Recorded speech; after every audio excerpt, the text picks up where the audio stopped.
महारानी जी ना है, भरत जी आ गए हैं।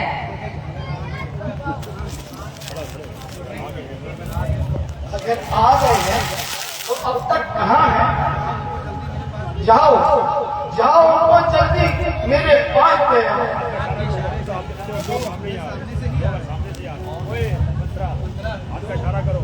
लो वह सामने से ही आ गए।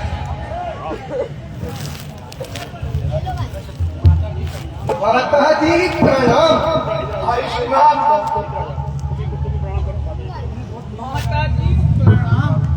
आयुष्मान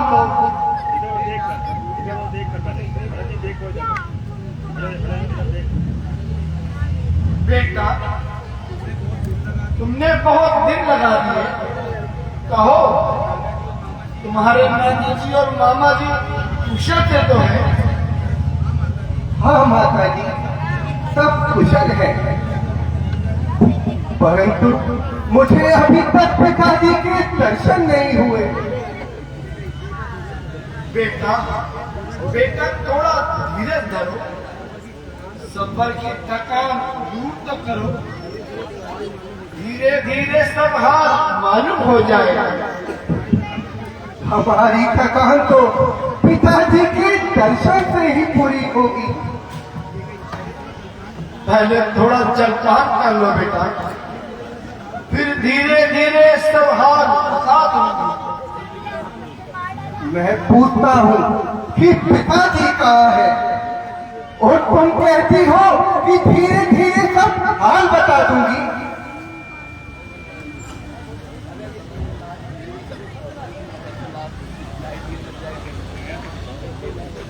ये तो बताओ कि ये तो बताओ कि आखिर बात क्या है। बेटा तुम बहुत जल्दबाजी कर रहे हो। मैं कह तो रही हूँ धीरे धीरे सब कुछ बता दूंगी। क्या बात बताओगी? आग लगे तुम्हारी इस धीरे धीरे को। न जाने तुम सबने मिलकर क्या जाल बिछाया है। भूत गया, उसने कहा आपको जल्दी बुलाया है, और तुमसे पूछता हूँ तो तुम धीरे धीरे की माला जपती हो। बस करो माँ, बस करो। जल्दी बताओ कि पिताजी कहाँ है? वर्षे मातम है बिछा, कह दो पिताजी है कहाँ? उनके दर्शन करने को हम दोनों जाए वहाँ। बेटा बाहर ना करो, खामखा सिर पर ना चढ़ो। कह तो रही हूँ धीरे धीरे। फिर वही धीरे धीरे। माता जी, अब की बार ये सब मुंह से निकला तो भरत अंदर से कलम कर लेगा। बताओ माँ, पिताजी कहाँ है? बेटा अफसोस तुम्हारे पिताजी स्वर्ग सिधारे। पिताजी!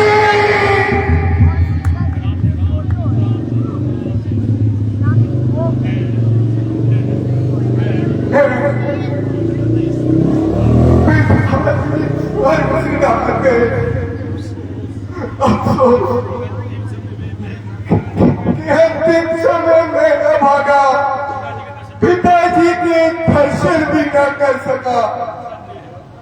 धन्य है भाई राम और लक्ष्मण, जिनके हाथों में पिताजी ने अपने प्राण त्यागे।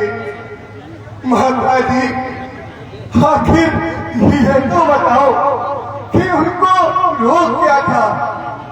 बेटा रोग तो कुछ नहीं था, बस हाय राम हाय लक्ष्मण करते स्वर्ग सिधारे। ये क्या कह रही हो माँ कि भैया राम और लक्ष्मण भी मौजूद न थे? बेटा वे तो पहले ही मन को जा चुके। उनकी जुदाई में महाराज ने प्राण त्याग दिया। तुम दोनों को तो याद तक नहीं किया।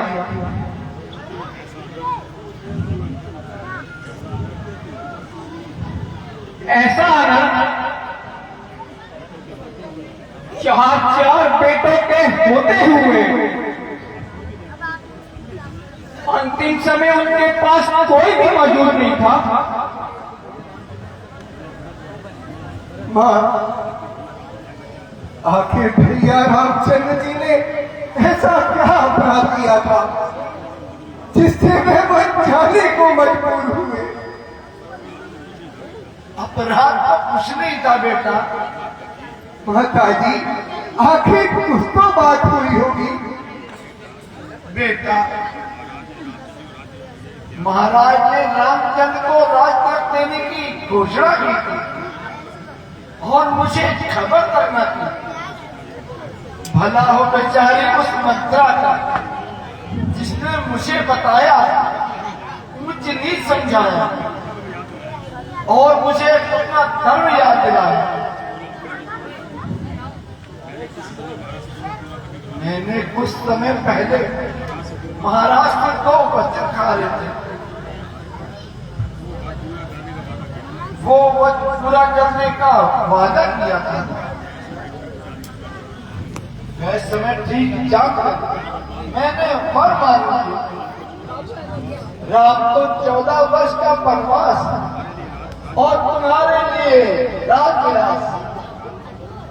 उन्होंने मुझे जानने की बहुत कोशिश की, बहुत हाल पाव मारा, मगर मैं जिन पर अड़ी रही हो तक आकर महाराज को झुकना पड़ा। राम वन को गए, लक्ष्मण और सीता को भी साथ ले गए। मैंने तो अपना काम पूरा किया। अब तुम दोनों जानो है तुम्हारा काम। भी तू बच जा कि तुझ में समाऊं मैं, ताकि वासियों को मुहूर्त दिखाऊं मैं।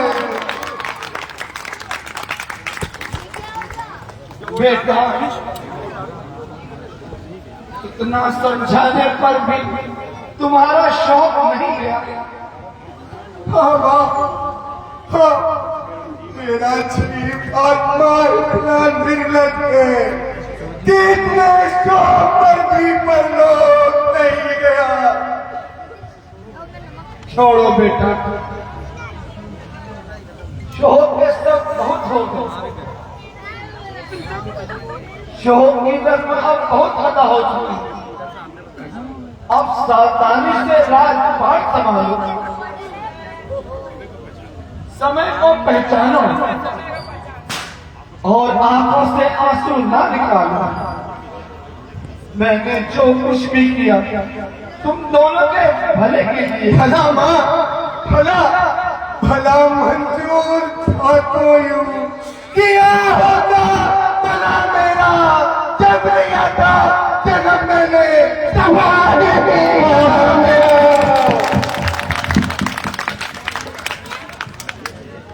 बेटे, मेरे दूध की तुम शर्म कर। वही पूछती तो है जो मुझे लज्जित कर रहा है। ना मैं तेरा दूध पीता, ना इस दिन के लिए जीता। अगर मुझको ये खबर होती तो दुनिया से ही चल देता। कभी पीता ना तेरा दूध, पीता तो उगल देता। प्रभु से घर में फरियाद करता और मैं फल देता, बदल देता मां तेरी तो, या मुझको ही बदल देता।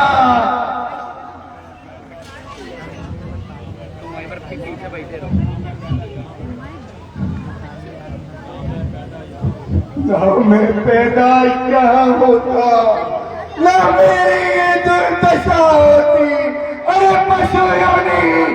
अच्छी थी ना काटा कर कटा होती। अरे बाबू, मैं तुझे दास दिलाया, दास बनने से बचाया, अभी तुम्हारी समझ में कुछ ना आया। नहीं पति घातनी माँ, यूं कहो कि कुल को कलंक लगाया है, अधिकारी को राहत सिंहासन से उतारा है और अपने पति को मरवाया है। बेटा, बेटा कुछ होश कर, क्यों मेरे किए किराए पर पानी फेर रहे हो? पानी पानी पानी पानी तो उसी समय फिर गया जब भैया वन को चले गए और रघुकुल के नाम को कलंकित करने वाली माँ, तुम तालाब से पानी खींचकर आशा करती हो कि मछली जीवित रहे, पेड़ को जड़ से काट कर उम्मीद रखती हो कि उसमें फल निकल आए। माँ, माँ, तूने भरत का कलेजा चीर कर मेरे प्यारे राम की मूर्ति निकालने की कोशिश की है, परंतु याद रख, जड़ों में आग थी तो कुल कहाँ टहनी पर खिलते हैं। अरे चतुरा, जिसने बोया हो उसे क्या आप मिलते हैं।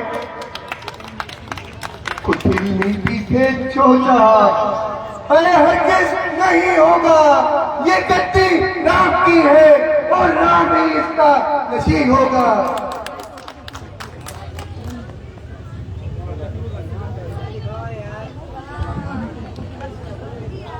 माता जी, तुम्हारी अनुपस्थिति में आपने क्या कुल खिलाया?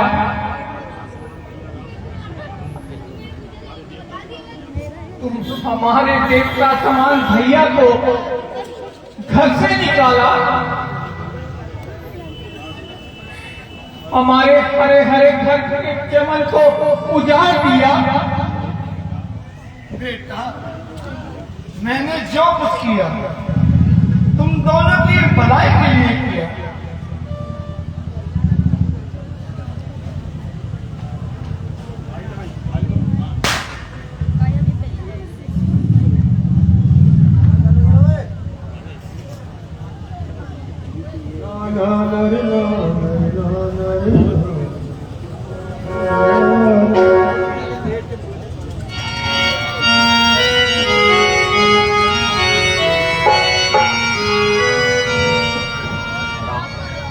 बोलो मैया, क्यों भैया को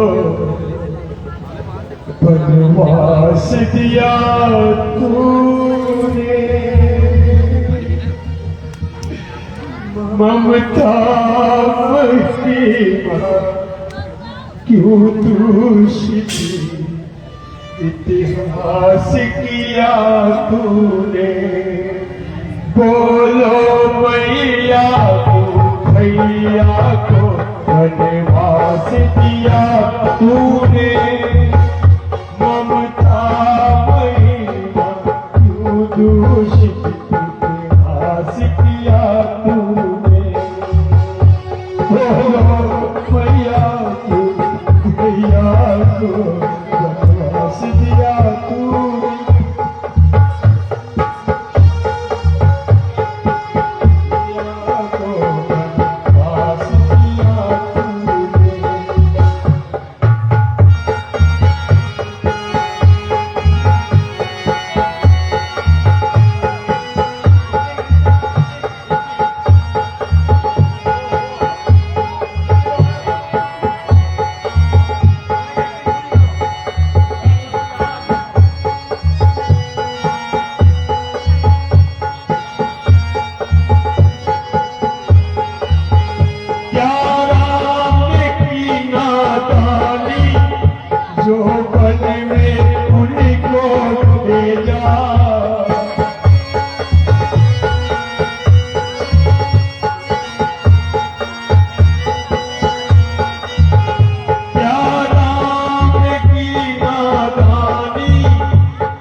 तुम्हारा कले जू राम लखन भैया को वनवास दिया तूने ममता महिमा क्यों दूषित इतिहास किया तूने बोलो मैया क्यों भैया को वनवास दिया तूने ममता महिमा क्यों दूषित इतिहास किया तूने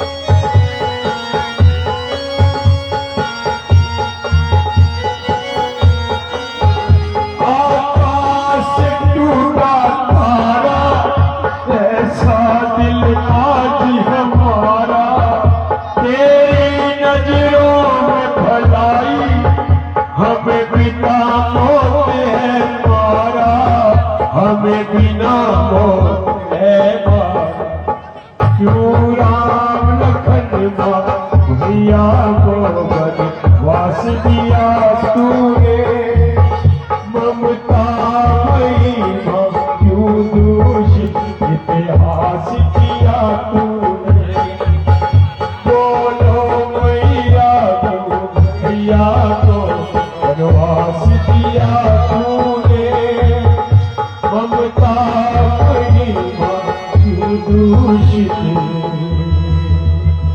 इतिहास किया तूने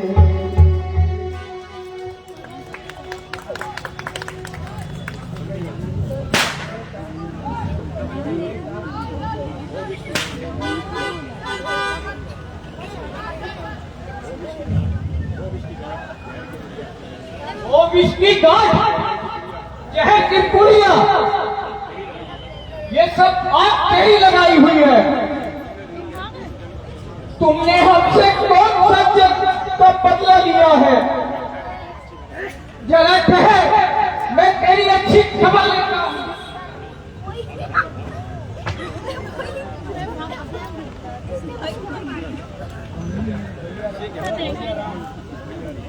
भैया भैया राम तुम कहाँ हो?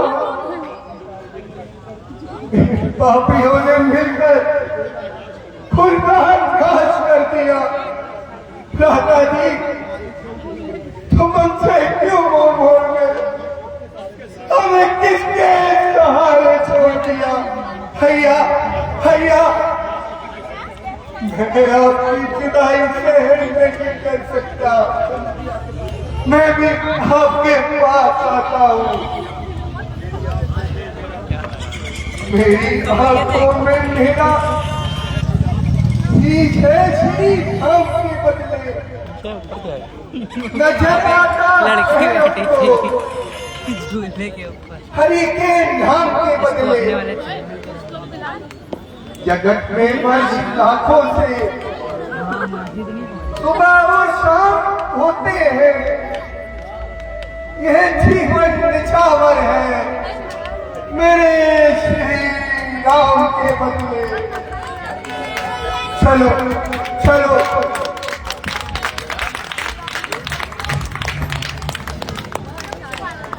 दोनों बच्चे बिना रिहर्सल के आए हैं। आज दिन में रिहर्सल कराइए, आज दिन में रिहर्सल कराइए। दोनों बच्चे आए। 100 रुपए का पुरस्कार अशोक सम्राट कुलचे वालों